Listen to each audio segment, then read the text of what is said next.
All right, guys. This is going to be a really interesting show. We're going to dive right in. First off, the number one story that I have in the show notes here to talk about is Google once again. So Google Plus specifically, Google Plus Photos is shutting down. Now, just to be clear, it's not Google Plus the entire network or Google Photos. It is the Photos section that was grafted into Google Plus that they're end of lifing. They're going to turn it off starting on August 1, and according to Google, this comes to us via TechCrunch. They are going to shut off Android.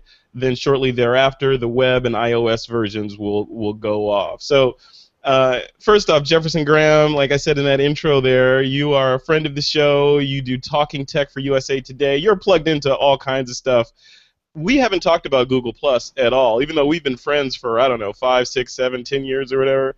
Tell me what you think of this. I mean, so Google, this obviously, they rolled out Google Photos, and it made sense to turn off Google Plus Photos. But overall, what's your perception of Google Plus going forward? Well, my worry about Google is that they're really into something in a big way, and then boom, it's gone. Yeah. And they've done this so many times. And Google Plus, they were all about photographers. Then they got tired of Google Plus, and they put all their energy into Google Photos, which is a pretty good app. And they want everyone going to Google Photos now. Google Plus is a shell of its former self, even though here we are, we're on Google Plus. Yeah. No, we're on Hangouts. We're on Hangouts, which could be a separate product entirely someday too, right? That's right.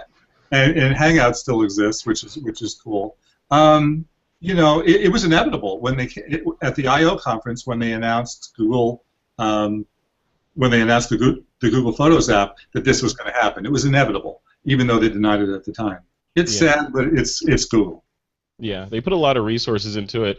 Yeah, I mean that, and you echo what I've said too. I mean, I don't think this show would be possible. Well, it would be possible, but it would be harder to do without Google products. I mean, we're recording in Hangouts. We have our show notes that we're all looking at right now in Google Docs, and we're collaborating there.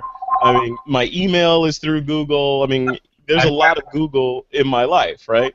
So I want to. Well, Jefferson's answering his phone because he's a big USA Today reporter, you know, breaking news. Evgeny Tchebotarev from 500px. What about you, man? I mean, I know you. How do you, like, from 500px.com or 500pix, depending on who you ask, how does your company position itself against, like, a Google Photos? Or do you guys care? Is it just they're free and consumer and you guys are not? What's the positioning there? Yeah, I think there's multiple things to this. So Google Photos is an exceptionally well-made photo app, and I used it over 3 weeks to upload all my photos. It took that long over Wi-Fi to upload all the library. But it's not a social app, right? And I think that's the overall aspect of what Google is best at. They have incredible engineers. They like to solve the most complex world problems that nobody else other than Google can solve.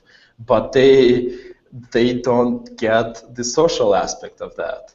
And we've seen Google Buzz, Google Wave, Google this, Google Plus, and every time I think it's just kind of like it's impossible to do the top-down approach. You cannot just have a platform and make it social, right? It's not like Apple Ping tried doing the same thing, and just like it doesn't work. It has to be more like bottom-up approach, where people themselves try to figure out things and make it more social for themselves if they feel like being there.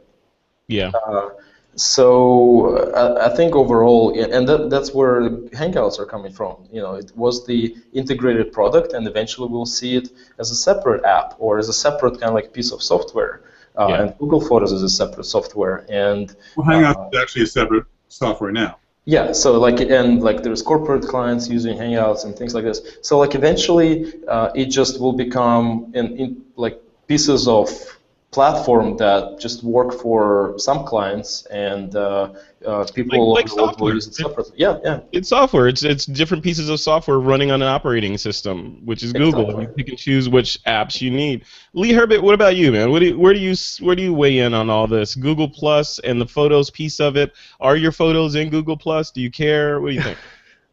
Well, unfortunately, I am in the badlands of the internet down here in Australia. So I started uploading my photos to Google Photos about a month ago, and we're about 6,000 down and about 60,000 to go. Oh, geez, yeah, easily. I think You'll, yeah, Pluto might have more bandwidth than you have down there, man. It's entirely possible. These are photos that I'm actually drawing onto the screen so you can see. It's 1 pixel at a time across the One pixel pond. at a time, yeah. I uploaded all my pictures. It didn't take that long. I guess I have a much better connection, and I did multiple. I mean, many tens of gigs. Yeah, so yeah. the Well, question I is mean, for look at where to you move are. from Australia to United States, Yeah. upload all your photos and fly back, Yeah, and your bandwidth will those- be a lot higher. Yeah, I was gonna say that. That's right. Those little squirrels are going to turn fast. Lee, you could just copy all your files over to a drive and then fly here, and then upload them. I might get some Upload sleep them. on the plane, so yeah, that'd go down well with the wife. Yeah. But getting back to photos, I do have it on my phone, so I use an iPhone, but I've got Google Photos on there, so every photo I'm taking with my phone is automatically uploaded. The thing that I really like, what I found interesting, was, most of the people that we probably all deal with are photographers and techie people, but I actually had someone come. We had a ceremony a couple of days ago with my son, and one of my parents-in-law's friends, who a more senior gentleman, less tech savvy, came up to me and showed me, oh, have you seen this amazing thing that Google has done with my photos? It just took my photos and it made a movie out of them.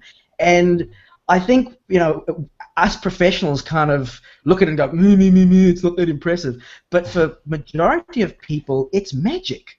Yeah. So I think from that point of view, it's really cool. The other angle is with them killing off the one photos but not the other photos, but keeping the name.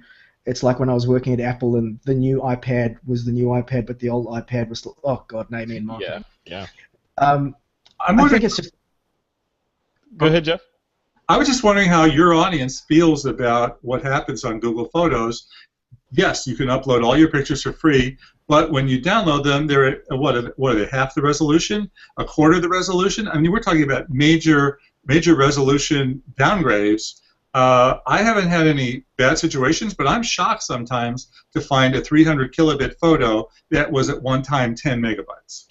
Yeah, that's interesting. And the other thing that you hit on, Jeff, was the whole idea of all the services that have come and gone. And we've talked about this on TWiP before, and I worry about that. Evgeny, you guys aren't immune, but you are on the upper echelon, because I'd rather pay some dollars to be, to ensure that a service is going to be around and that there's a viable business model, than have it be an experiment from some MBA, that's like, hey, let's try this and launch this. Give me all your base or belong to us, and then suddenly they don't. It's over. So, I worry about that. Evgeny, do you guys have any backlash with that? I mean, like, in terms of people like, you know what, I don't trust the cloud at all. Sure. I mean, we've seen so many companies going down and they're shutting all the time. That's actually why we created a special code for TWiP fans. TWiP fans. And what is that code? It gives you 15% off your Plus or Awesome subscription for TWiP fans. And so there's a lot of those. Just so people hear that, and I didn't know he was going to do this. So TWiP Fan 15 will give TWiP fans 15% off a 500px account, or 500px account. What's the of which account? Any of the accounts? Any Plus or Awesome, yeah. Love it. Evgeny, what happens if we try TWiP Fan 100? You probably should, or talk to me after the show. Yeah, TWiP Fan 100 triggers an email to Evgeny. Very cool. But it just, cloud is there to stay, that's for sure. But a lot of business models that people are trying, and we have been trying different business models as well, not all of them is going to be sustainable, or none of them are sustainable with specific user bases. And that's kind of like the chicken and egg problem. You need a lot of users in order to massively scale and have the, when Google Photos are giving away all the storage for free, it's not free. So they have to figure out the ways to make money. But for Google, they have a lot of money, so they'll either figure it out or they'll close it down. Like, Totally, and that's what we're saying. It's like with Apple and Apple Music, right? Jeff, we talked about this when I was on tech on your show, Talking Tech. They've got seemingly unlimited money, right? So even if Apple Music fails, they're like, whatever. You know, we found the money in the cushion of the couch, and we tried it, didn't work. But they can do these unreasonable kind of business models that normal mortals can't attempt because they have all the money in the world, right? So I'm with you on spending money, because I was uploading everything to Google Photos, and that's great, it's fine, and I've got it there, but I can't find anything. There's no labels, there's no albums. You know, you've had SmugMug on the show many times, right, Frederick? Yeah. Mm-hmm. Okay. You make an album, you make a gallery, you know where your pictures are, and they're at full resolution, and it's not that expensive, and it's so much easier. And the other day I said, why aren't I putting more stuff on SmugMug? Why am I just automatically throwing everything onto Google Photos where I can't find anything? Yeah. Did you know, Jefferson, that it searches things that you don't even have labels for? So one thing you can search, if you are in Canada, you can search things like snow Toronto, and it will find photos that has snow and shot in Toronto. So there's some really smart algorithms that are applied to that. So eventually you wouldn't need labels in the future. So that's kind of like where it's going for. It's theoretically. Yes, it does a lot of really cool things, but then you go to Santa Fe, New Mexico, and you take a bunch of pictures, and you type in Santa Fe, and nothing comes up. Because you took them on the camera, not on the smartphone. And they didn't have... So you're saying Google doesn't know the way to Santa Fe? Oh, God, I knew it was coming. I knew it. I was counting the numbers. I'm a dad. I can make dad jokes now. But their algorithms they're not based on GPS data. Well, I mean, they will take that into account, but they're looking at the photos themselves, right, Evgeny? I mean, they're looking for photos. Like if you say, I want to see trees, it will bring you photos of trees. Exactly. Right? Or on and on. Plus it does in defense of Google Photos, they do face recognition, which is kind of scarily accurate, because like as you'll see, Lee, as your baby gets older, it's going to recognize the photos of it when is it a baby? Is it a girl or a boy? It's a boy. So when he's in college, it's going to recognize the photos from today, assuming Google's still around and that service still exists. So. Yeah, Daddy can't afford college anyway. Yeah, that's why you got to start working now. No, it's interesting, this whole thing. But yeah, I think the bottom line for me is, as I learn more about these new free services are compelling and they're awesome. I mean, like, there's no denying Google Photos is awesome, and all the features in there are just really compelling. But you know, the black helicopter, conspiracy theorist in me looks at it and like, okay, their machines are looking at my data. Google runs on data. What are they going to do with that data? Do they care?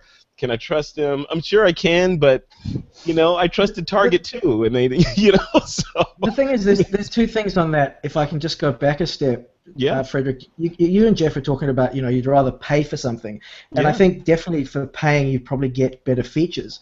But just because, as Evgeny was saying, if they don't hit critical mass, even if you pay for it, that service could go out of business. So nothing. But at least you have someone to complain to. Like with Evgeny, with my 500 Pix account, I feel like something goes wrong with it, I can yell at somebody, and I have something to stand on. I can be like, hey, I pay you guys. Even I know you gave me a great account, Evgeny, but and it always happens on TWiP show, and it happens live. Yeah, exactly. But you can yell at somebody when it's free. You're kind of like, beggars can't be choosy, So I don't know. It's and then not everyone has the money to pay a monthly fee for a service, So these free services that are ad supported or otherwise supported make a lot of sense for people that are like, I just want a free way to organize my photos. Google Photos comes in and gives them this thing that was never in existence before, and it just crushes it. So that's fine. And as we know, we're Facebook friends. There's nothing easier than putting a picture on Facebook and getting instant likes. It's wonderful. I've never, all my life, I've never seen anything like this. You can show your pictures and people comment on them. How great is that? And then you want to pull them down. And and they're what are they? They're 1/25th of the original resolution. I mean, you get what you pay for. So. Yeah, there's still no perfect solution. We talk about backup all the time on this show, and where to put your images, and redundancy. They got to be in the cloud, and they have to be local, and they got to be off-site and on-site. There's no holy grail yet. It's a huge opportunity. There's no holy grail turnkey solution for us to feel safe about our digital data, whether it's You know, it could be music. If you're a musician and you're creating all these bits all the time, how do you back it up and how do you share it and all that? So I don't know. I feel like we're still in the infancy of all this stuff in a lot of ways. Let's move on to story number 2, guys. So story number 2 is about Panasonic. They, I think, was it last week? They released or announced their newest Micro Four Thirds camera, and that was the GX8. So I'm going to read from our show notes from Tech Times. Panasonic unveiled their new mirrorless camera that touts a 20.3 megapixel sensor, making it the first Micro Four Thirds camera to have such a large sensor. The resolution is 3840 by 2160 at 30 frames per second or 24 in MP4 for the video, which is obviously 4K. And then also it has dual, and this is new too, a dual image stabilizer. So to date, like Olympus has like magical image stabilization built into their camera bodies on the OMD EM1 and EM5, which just works. It's industry standard setting. Panasonic came in with their GX7 and added image stabilization into the body, but it just, you know, it was never Olympus's. You know, it was a good first step. But now they moved forward and said, okay, not only are we going to stabilize in the body, but if you have a lens that's stabilized, we're going to use that data too, where traditionally it's been one or the other. You can either use in-body or on camera for these things. Now you can use them both together. And, you know, I was looking at a video on the Camera Store TV on their YouTube channel, and it works really, really well. So they're saying they're going to sell this thing for $1,200, which is, you know, it's a lot. And the G7, which they just announced a couple of weeks ago, is around the $800 price range. So, you know, it's interesting. Jeff, I want to throw this to you first. I know when I was down there in your studios, you were talking about that you are still in the DSLR camp. When you see news like this, I'm actually in both because I'm a 5D shooter, Canon 5D, and I also have Sony A7S. So I go back and forth. Probably think I was using the 5D no, I was using the Sony when I saw you guys. Yeah, so yeah. I love the Sony. I mean, it's a fantastic camera. And that's what everyone says. They love their Sonys. The only thing they don't love about those Sonys is the battery life so far. Well, the battery life is horrendous. You've never seen a camera this bad. Even, I mean, forget about video. Just even for photos, you're going to last an hour. Even if you can get an hour out of it. 5D, I can go for 10, 12 hours, which is amazing. But, you know, the camera comes with 2 batteries. You need to leave the house with a battery charger with you at all times. Jeez. Or 30 batteries in your pocket. Just to have a charger and another battery. So I mean, you're pretty old, but I've run out of batteries so many times. Yeah. So what did you think about this G8? I'm assuming you read the article on it. It's probably not. Camera's not designed for you, but it's a groundbreaking camera. 20.3 megapixel sensor. All Micro Four Thirds cameras to date have been 16. Whatever and change megapixels. This one's up to 20 now. Do you care? Is it just like, oh yeah, whatever, you guys are shooting in the dark? The A7S is 12 megapixel and it looks fabulous. So I think it really depends on the size of the pixel and what, you know, as always, what are the images going to look like? Yeah. And the GH4, I think you guys had when we saw each other. Fantastic for video. I thought the stills were you know, great in available in natural light, but terrible in the evening. And so it'll be interesting to see what the image quality is on the new camera. Yeah, I'm interested to see it as well. I'm gonna play around with it and get my hands on it. Lee, what about you? I mean, where do you sit in the mirrorless versus non-mirrored world? Well, here's my A7S. There you go. Here's my GX7, and here's my GH4. Oh, look at that. So, yeah, I made the switch about a year and a half ago. I actually started with an EM1, and I loved that camera for stills. It's a beautiful camera for stills. But my bread and butter is video, so I sold that and got the GH4. I think this is an interesting camera. I'm interested more in the technology that it's bringing rather than the camera itself. Sure. Because number one, I noticed that they're saying the body is a little bit bigger. So it's interesting that, okay, well, you're giving us more megapixels, which aren't necessarily a good thing or a bad thing, but they're a number. But you're making the body bigger, and one of the big selling points of mirrorless was now the bodies and the lenses get to be smaller. So if you say to us, oh, well, next year we'll give you a mirrorless camera with 50 megapixels, but it's the size of a 1DC, well, what's the point? Yeah, it's going the other direction. Yeah.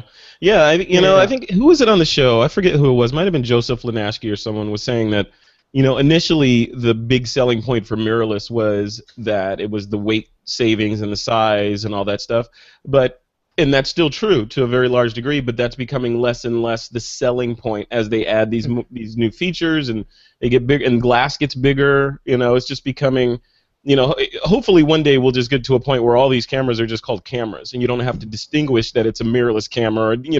It's just a camera and you buy the right one. The whole point of buying one of these things is it's half the size of your SLR, and it's so much more fun to travel with. Mirrorless travel. It's really the top use case. Yeah. So Lee, when you saw this, I thought about you actually because you're our kind of our resident video guy, and looking at this, I was like, oh, Lee's gonna love this camera. It's beautiful. It's got a big, gorgeous sensor on it. It's 4K, but they put a little tiny 1/8 audio jack on it. Did you see that? Like, why? Oh, but wait, there's more. So the audio jack is 2.5. General audio jacks are 3.5, so you need an adapter. Yeah. Secondly, if you get a European model, it's locked with that silly 29-minute limit, because in Europe, if a camera records more than 29 minutes of video, it counts as a video camera, so it gets taxed more. So they won't let you record more than 29 minutes of video with the European models. Okay. Also, and it's not a dual PAL or NTSC, so you're either going to get one that records 24, 30, or 60 frames, or you get one that does 25 and 50. So it's on the one hand internal 4K, yay, better in low light on a micro four thirds center, awesome. It's getting there, but they've done a couple of other things where, like as a hobbyist, go for it. It looks like an amazing camera. As a professional, I wouldn't touch it. Yeah, but on that same rant though, that's why they, Panasonic would say, well, that's why we have the GH4. If you need all those things, then you are a GH4 customer. This camera is not for you. So yeah.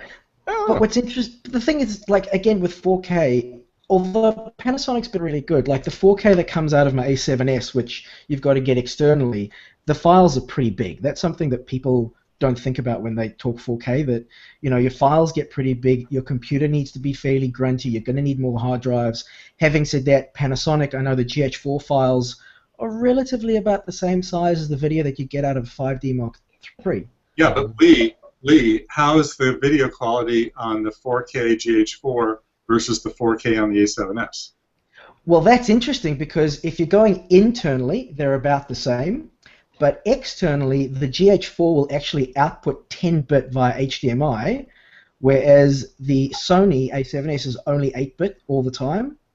So, but the Sony A7S can see in the dark. But it can see in the dark, which is why 80% of the time I'm shooting with the Sony.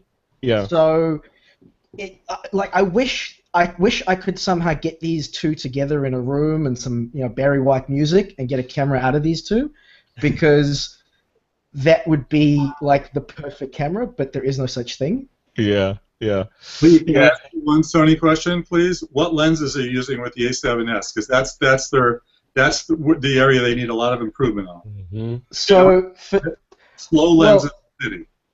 So for stills, the 35 2.8 Zeiss pretty much lives on there. Then I've got the 55 1.8, which is also a lovely lens. But when I'm shooting professionally, I've got the Metabones adapter, and then I've got Zeiss and Canon glass that I mount. Yeah, I've been using all my Canon lenses on the Sony with the adapter, and it's amazing how well it works. Yeah. I do the same thing with I'm a micro four thirds shooter, and on my GH4 and other cameras, I have the Metabones Nikon adapter because I also have Nikon gear. So my Nikon lenses go on my cameras, and it works with the added benefit of adding an additional stop of light somehow. I don't know how they do it. I think there's like, dark energy in there or something, but it pulls in an extra stop of light when I put this adapter on there. So crazy. Go ahead, Lee. What were you going to say? One final thing while I'm having a talk about the Sony. As much as I do love it, we've spoken about the software could be so much better. I actually wrote an article recently on bokeh for just how the software could be improved, because the software on the Panasonics, I absolutely love it. So easy to get around. Yeah, and that's what's keeping me over there because I've been frustrated with software, and that's the main interface or UX between you and the hardware. Evgeny, what about you? When you saw this little article about the GX8, do you care about it, or are you still shooting with the big cameras? No, I'm really excited about the progress. So I know that the mirrorless is kind of like the future, and everybody is, especially if you're in the video camp, Yeah. you are on mirrorless already, right? Like chances are you're there, and chances are you will not haul around like a bigger cameras because you get all your 4K right away pretty easily. So I'm really excited. I want to switch to mirrorless. I just haven't put a finger on exactly which camera I want to switch it to. Yeah. Some Sonys really excite me, but there's too many megapixels that they output, and I'm really scared of having like 42 megapixel files on my computer. And on the other scale, you get like 12 megapixel cameras, and that kind of like seems not enough for me. But for travel, yeah, when you're carrying DSLR, and anyone that I talk to, they're like, I'm just like so tired of hauling this stuff around. Especially when I want to enjoy the nature or the city or like any kind of scenery, and you have to put the backpack with all the stuff and all the filters and cameras and tripods, and it's just like super heavy, so that you're having less fun. And I think we'll forgotten. How that changed though? That changed because I remember I still have on my Nikon gear, but before I had mirrorless gear. It seems like I was okay with that. It was almost like packing my bag was like getting ready to go to battle. I'm putting my M16 in there, my 45, and some ammunition, and and it's heavy, but you're like, okay, I'm a photographer, and I'm going out on a mission. I'm going to come back with some images. But when mirrorless showed up, and we got the alternative of going lighter, then suddenly I was like, and you compare image quality, 20 pounds versus 5 pounds, and it's the same image quality, then you're like, oh, okay. It feels like you want to relive your army experience, but with the mirrorless. Yeah. Just do it. Yeah, I know. It would have been different. I probably would be waking up with less back pain these days. Yeah, just walk in the park. Yeah, it's interesting. Much easier. Yeah. All right, guys. So we're going to take a quick break, but when we come back, we're going to talk about the E1, which is the world's smallest micro four thirds 4K camera, and this is a Kickstarter. So I want to get your guys or all of your thoughts on this camera, as well as Kickstarter campaigns in general.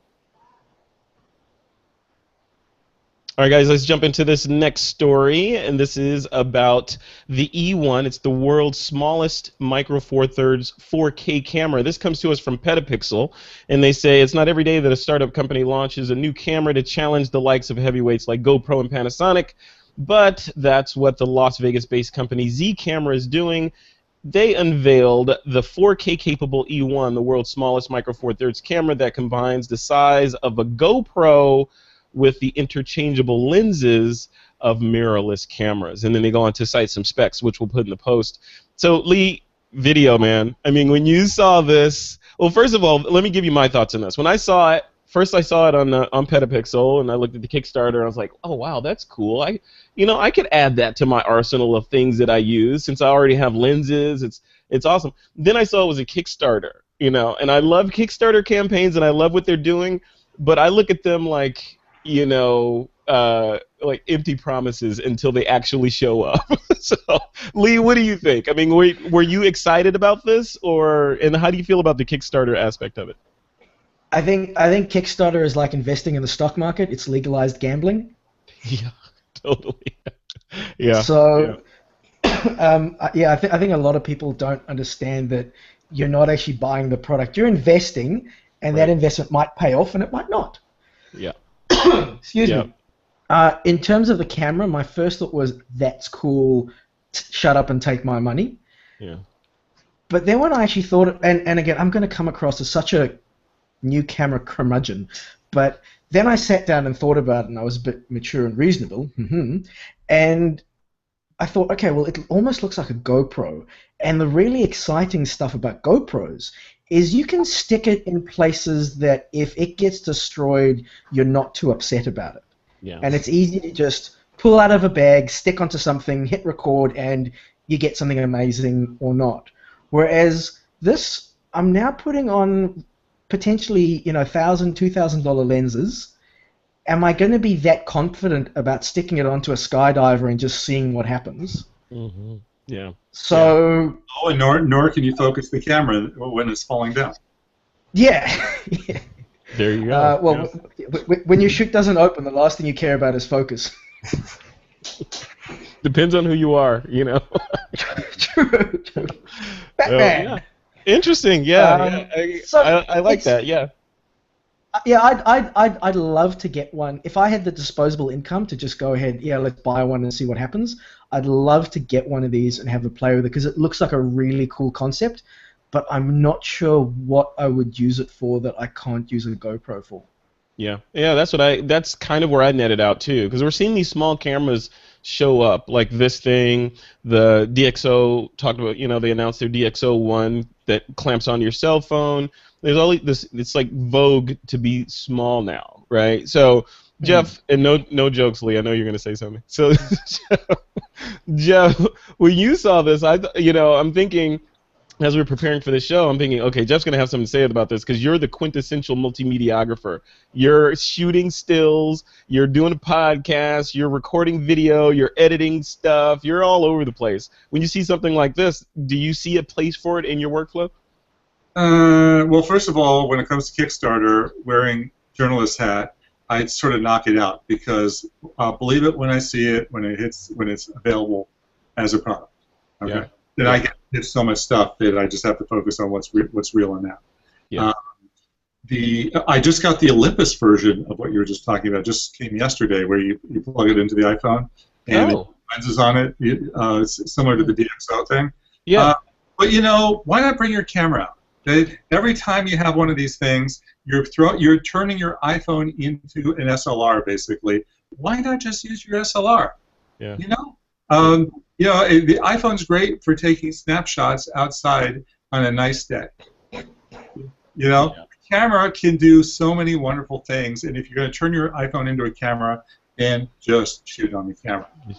This new camera we're talking about, I'll believe it when I see it. Let's see what the footage looks like. I love it. Yeah, I always talk about the Iron Man suit. Like you see, like all these different tools out there that allow you to strap it onto your iPhone so that it, you can do this and a steady cam, and it's like, Iron Man, putting on his suit that you're putting all this stuff around your iPhone. Like, why not just spend all that money and go buy a dedicated camera? And now I just reviewed something called the Hit Case, which is a tough case for the iPhone that is waterproof, or allegedly waterproof.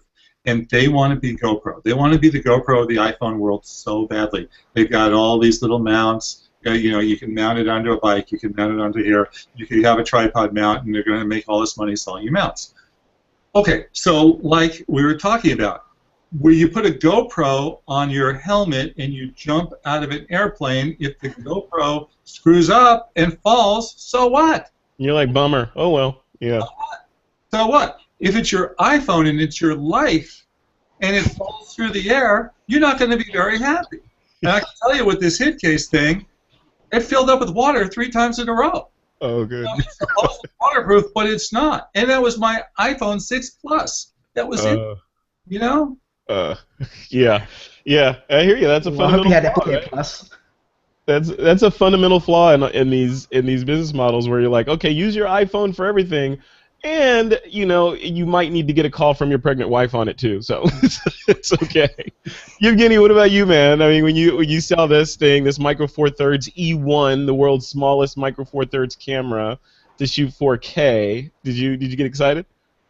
No, I did not. But there's 2 things. So I'm a backer of 3 Indiegogo and Kickstarter campaigns for photo things. Oh, okay, good. And I got 2 out of 3 so far.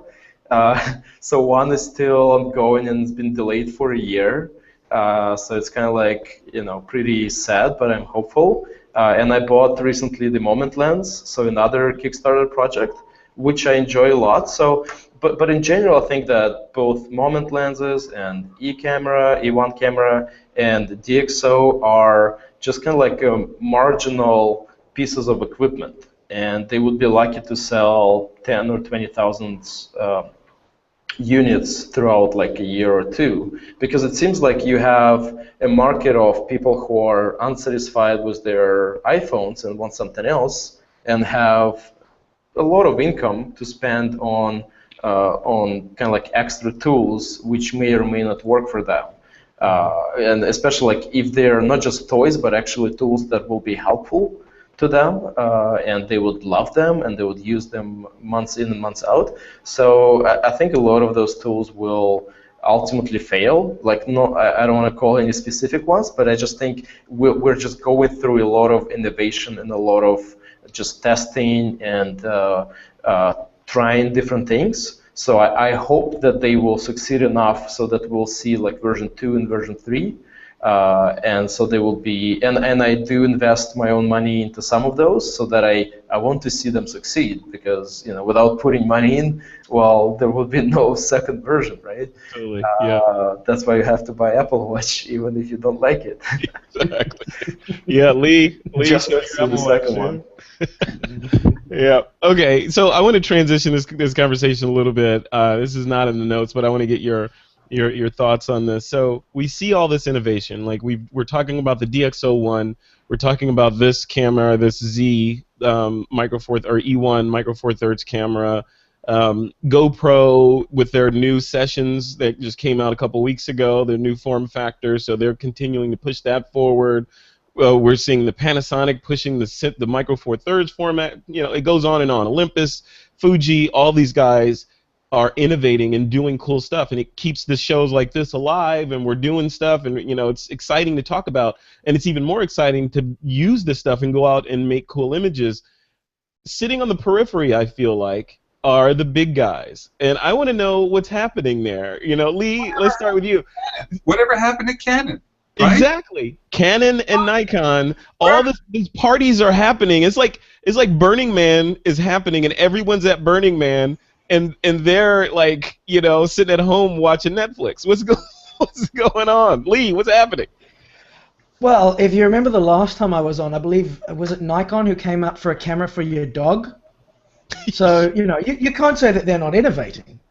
Yeah, just like I said, sitting on the couch watching Netflix, bad Netflix.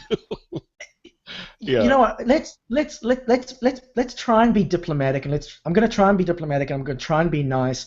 And let's say it's one of those things where if you're small and you're nimble, it's quick to turn around. It's easy to just rotate and things like that. Whereas Canon and Nikon are like oil tankers. It takes them 10 miles just to stop, and then another 20 miles to turn around.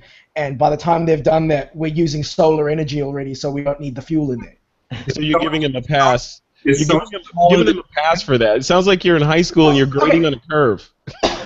I'm saying it's not easy, but I don't think we should give them a pass, because it's been quite a few years now, and we still haven't seen what their response is. Yeah, yeah. I wonder, is Sony smaller than Canon? Did I miss something? No, very good point. Very good their point. DI group is, but Sony itself isn't. Their DI group is. Okay. So I don't know. I mean, what do you think, Jeff? So armchair quarterback this for us. Why? What should they do, and why haven't they made a move? Are they like building some secret weapon in their underground labs that they're going to unleash and revolutionize the camera space tomorrow, or what? 3 or 4 years ago, Canon came out with their first mirrorless camera, and it wouldn't focus. And I don't think we've really heard one from them. Either they're making so much money with the 5D and their SLRs that they don't care, or they're leaderless. I mean, it's one or the other, right? Yeah. They just don't care. I mean, but I've been told, not on the record, but off the record, that SLR sales are way down this year, that they're down like 20, 30%. Is that what you guys are hearing? I don't know. I haven't heard that at all. But I haven't heard either way. The iPhone. I mean, people aren't buying cameras like they used to because they got the iPhone. And now their smartphones. Yeah, I had an interesting conversation with someone from one of those two big manufacturers a while back, and they told me that in the last 5 years, in a particular geo, their point-and-shoot sales had dropped from something like 20 million units to 2 million units. Mm. Yeah, well, that wouldn't surprise me. Yeah. That's more, the iPhone's killing more the I think people still see DSLRs and go, "Oh, that's a professional camera. Wow, you must really know what you're doing." Yeah. So I think there is still a big market there, but yeah, I think it's almost like they're BlackBerry. I think they've got their heads in the sand and they don't think there's a problem. I was going to say Kodak, but BlackBerry works too. So I mean, how hard really could it be to sell a point and shoot that has Wi-Fi in it that's easy to use? How hard could that be? yeah, on Nikon side with an F mount, it's come on, dudes, come on. Evgeny, what about you? Armchair quarterback this for us. Why no innovation out of these guys? I think they're just too big, and when you're too big, you may not notice those things. Or even you notice those things, you're not in a position to change those things. Yeah. So, or maybe it's a cultural thing. And, I was always thinking that all the big innovation will be coming from California anyway. And seeing Lytro and some other startups trying to build in something in that space. Whether they fail or succeed, that's a whole different matter, but at least trying to reinvent the whole imaging aspect of that, and like even Kodak, right? So this is kind of like something that Americans been doing for decades, just kind of like trying new things that, whereas, you switch from 5D to 5D Mark II, and like not much changes, or a lot changed. A lot changed. Okay, from Mark II to Mark III, whatever. Like there's always a newer camera, and it's like 3 grams lighter, and 2 megapixels more. The Mark III R in S. That was no change.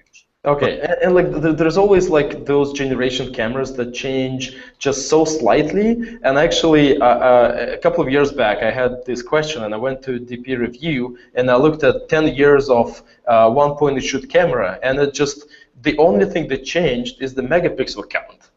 Like the size was the same, the sensor increased, but the zoom was the same, the brightness of the lens was the same.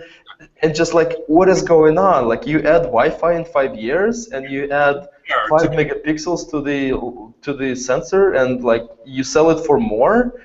Like what is going on? Let's be fair for a minute. If any of the listeners out there right now go and buy a $150 to $200 point and shoot, $200 point and shoot from Canon, Nikon, Sony, whatever, you will have a 20x zoom. It will not have a 3x zoom like it used to. It'll be way better. It'll have more megapixels. You're actually getting a really, really nice point and shoot camera at this point, way better than you would have a few years ago. Yeah. Why do you need it? That's the point. It's kind of like the convenience in that market trumps anything else. If you go on vacation and you're shooting pictures on your iPhone, you have no zoom. If you're shooting with a point and shoot, you have a zoom and a better sensor. So Jeff, do you think there's still life in the point and shoot market though? Because everything I'm saying is point and shoots are, I mean, at least in the United States, point and shoots are dead and dying, or they're already gone. I think there should be, but I don't think consumers are going to pay for it. Yeah. The ease of taking pictures on smartphones and uploading them from anywhere you are trumps the fact that there's no zoom. And everybody here has one of these little accessory lenses. Like an Olo clip. Yep. This is the Olo clip, and there's so many of them. And for $100, you can bring a zoom lens with you and throw it on your iPhone. Yeah. Yeah. Actually, Frederick, I think you made a really nice point saying that in U.S. market, and there's obviously a lot of other markets where people don't make as much money, and the iPhones are not as widespread, and people have flip phones or like really entry smartphones with shitty cameras. I don't know if I can say that on the air. You can say it. It's okay. So, and point and shoots are still selling, right? It's just that the market is not the United States, and it's probably not Europe, and most likely it's like Asia, Russia, Eastern Europe, parts of Africa, South America, where people just use that as their main camera. Yeah, but I would argue that that's true. I mean, I would. That sounds plausible, but I would also say that they're not going to be in that state forever, right? Absolutely. Yeah. And so Yeah, they will. They're just a little bit behind other countries, and they'll catch up, and soon smart or the point and shoots will die there too. So are these manufacturers of the smart or these point and shoots, are they just preying on the what's left? That's like a cash cow for the next 3, 4, 5 years, and boom, it's gone, right? And everybody has either Android or iPhone. That's it. Yeah. You guys talk about like the size of Nikon and Canon and companies like that it's too large for them to turn, therefore they don't innovate or whatever. The vision I get in my head is Jabba the Hutt. You remember Jabba the Hutt from Star Wars? Exactly. He had all his people around him and he couldn't move. He was on a platform, and ultimately who killed him? Princess Leia, so. But clearly the scales aren't as bad as we think they are, because if they were, then they would move. Yeah. I think also a comparison that I make very often, particularly with Canon, because I went from Canon to Sony, was if you have a 3, that was and still is for a lot of people, the quintessential DSLR for video. Yep. And yet it doesn't have focus peaking, it doesn't have zebras. For the first couple of years, it wouldn't output like the full res bitrate from the HDMI and all that kind of stuff. And then I got the Sony and I got the GH4, and they've got just simple things like focus peaking and zebras, which are really useful for videographers. But Canon wants to keep those in their cinema line, so they don't want to cannibalize the 5D line. And I always look at that, and then I look at Apple. Yeah. And Apple's attitude is always, if someone's going to cannibalize our market, let it be us. Yeah. Interesting. Whereas it feels like Canon doesn't, they're scared of putting these relatively, semi-decent features into their entry-level line because they think then people won't get the cinema line. Yeah, Sony has a video line too. Yeah, exactly. Yes, and Sony doesn't seem to worry about that because, as soon as I've got enough money, trust me, I'll be buying their more expensive cameras too. Yeah. Though the A7S is more fun to use. Yeah. But Lee, you're talking about buying those high-end, like real news gathering. Baby. Yeah, the shoulder mount ones. All right, guys, we're gonna take a quick break. After this break, I'm gonna put it to you guys. You're gonna share hopefully your picks of the week with the This Week in Photo listening and viewing audiences. So stand by. All right, folks, let's jump into our Picks of the Week segment. Remember, you guys can pick anything to recommend to the TWiP Army as long as it is somehow related to photography. Jefferson Graham, I'm going to let you go first, man. You are the new guy. You haven't been on in, a couple years? What's your pick of the week? I think I'm going to have to go with the GoPro Session. It's qualified, but if you do anything... Now, that's the new GoPro camera, the smallest, lightest, blah, blah, blah, camera they've ever come out with. It's like a little cube. It sells for $400. The beauty of this camera is underwater, or anything with water, anything that you don't worry about, because the old GoPros you had to put in housing. This camera you can just throw in the water, and it's a joy to use. And it's different. You turn it on, it goes on.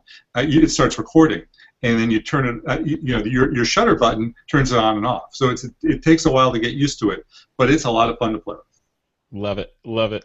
And I'm skipping around in the notes here. Just realized we need to do our listener Q&A. So we're going to do our listener Q&A after this Pick of the Week segment. Lee, since we're doing this already, what's your Pick of the Week? My pick of the week, first of all, full disclosure, I write for a couple of online magazines. One of them is F-Stop Lounge, and my pick is F-Stop Lounge's Fiji workshop.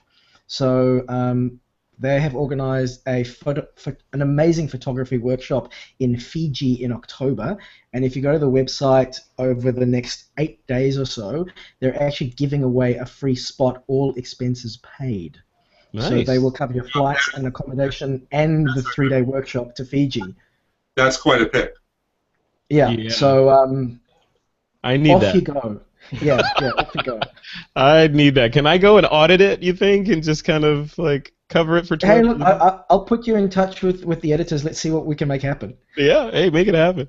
Cool, awesome. So F-Stop Lounge's Fiji Photography Workshop. Jefferson has the GoPro Sessions. Evgeny Tchebotarev.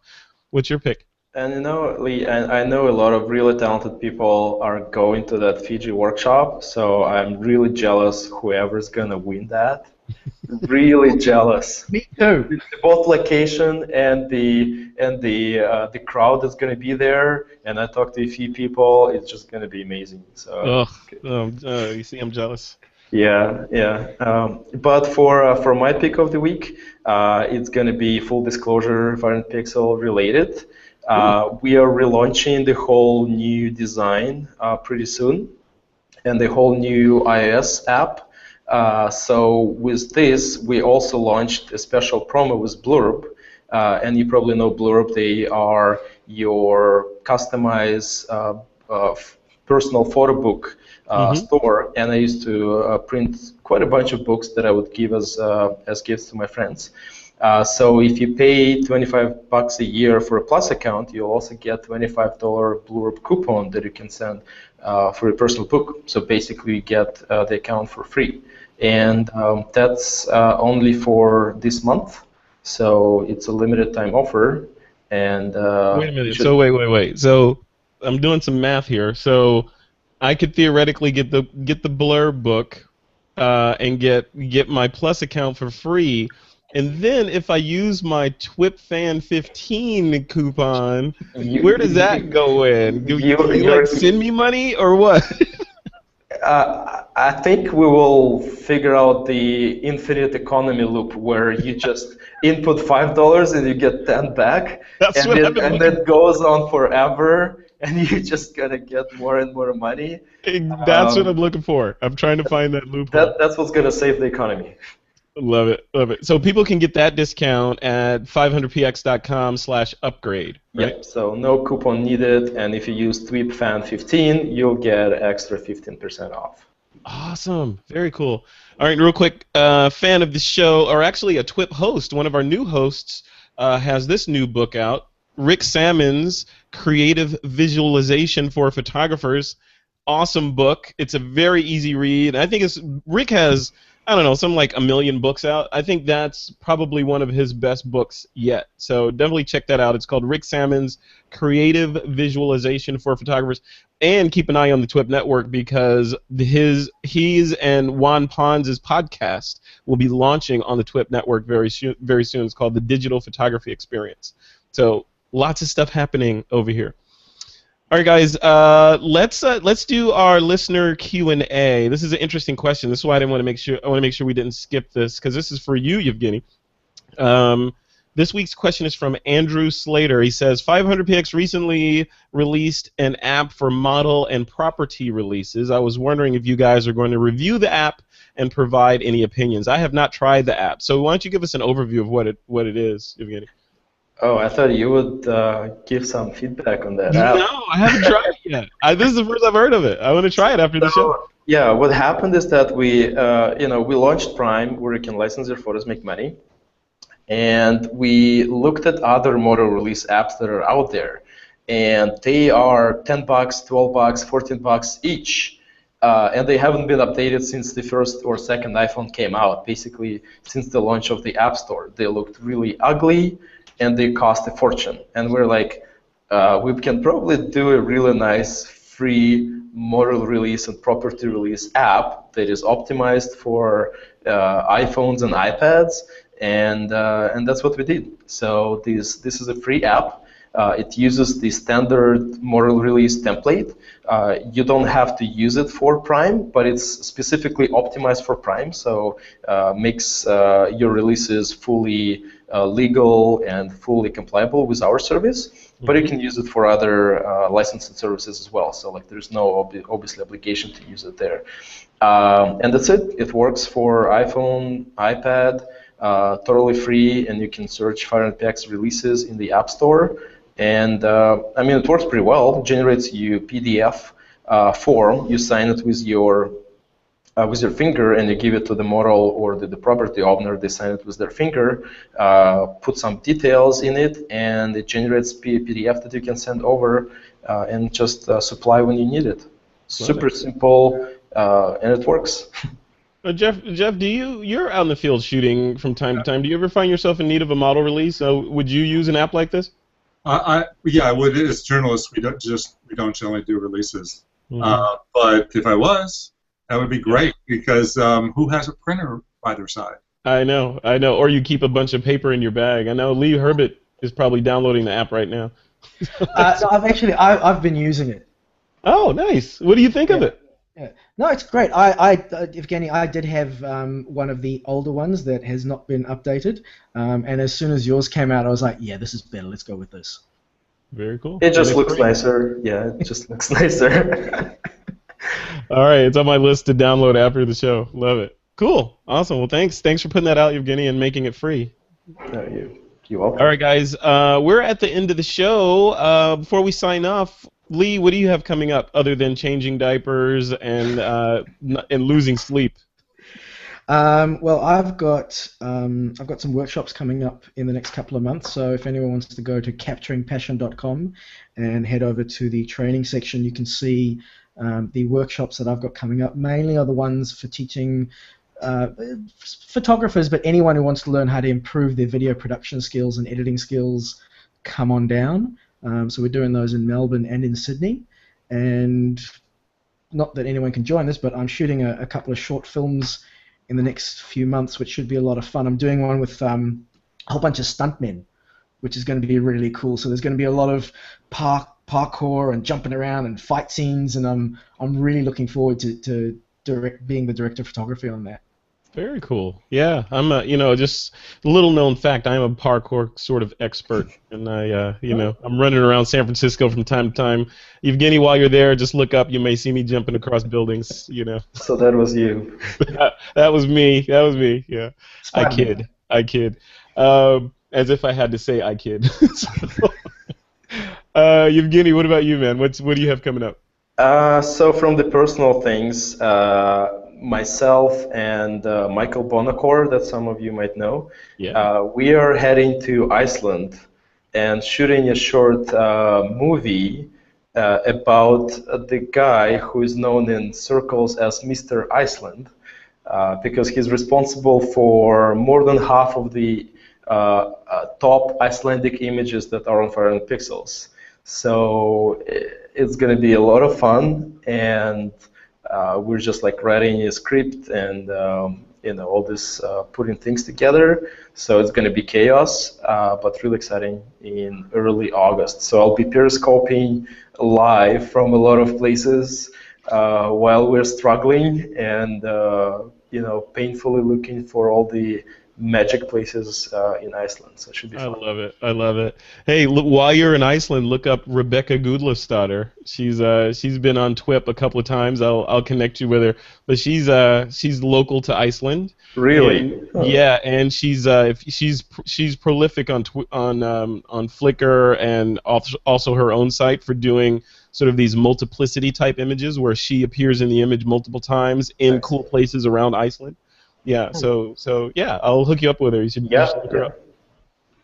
All right, last but not least, or second to last but not least, Mr. Jefferson Graham, what do you have coming up other than making awesome episodes of Talking Tech? Yeah, well, check me out on Stitcher and TuneIn every day. We got a daily show every day. The live show is Thursday at 5 o'clock Pacific. We're going to do the show this week at VidCon, which is the Video Creators Convention. It's really a YouTube convention. 20,000 people will be invading Anaheim. Anybody who makes online video is there. Primarily the YouTube stars, the young YouTube stars that attract a lot of 14-year-old girls screaming, yelling, looking photographs. And I will be doing a bunch of interviews there, so that'll be fun. My review of HitCase will be out this week. The iPhone, the tough iPhone case that's supposedly waterproof, and I'm also looking at the Action Life Media MCam Lite, which is a really nice case for iPhoneographers who like to make video because it's got a 37mm mount and you can screw in lenses from Schneider. It's that Iron Man suit again for the iPhone. That sounds like a dream. Yeah. Pretty cool. What else? I think those are the highlights for this week. That's cool, man, and congratulations on all your success with your show. It seems like you guys are on fire down there, and you're doing some good stuff. So, congrats, and thanks for taking the time to come on this show. I'm happy to be here, and thanks for being on my show last week. Oh yeah, you're welcome. And thanks Evgeny and Lee also for coming on the show. It's always a pleasure chatting with you guys. You guys always make me look good, by surrounding myself with people smarter than me. So thanks for coming on. So always a slide. All right, listeners, we are at the end of another episode of This Week in Photo. A huge thanks to our sponsors, and that's Panasonic Lumix Cameras, lynda.com, and FreshBooks for their support of the show. And also be sure to check out our website over at thisweekinphoto.com. And with that, it's time to take that lens cap off.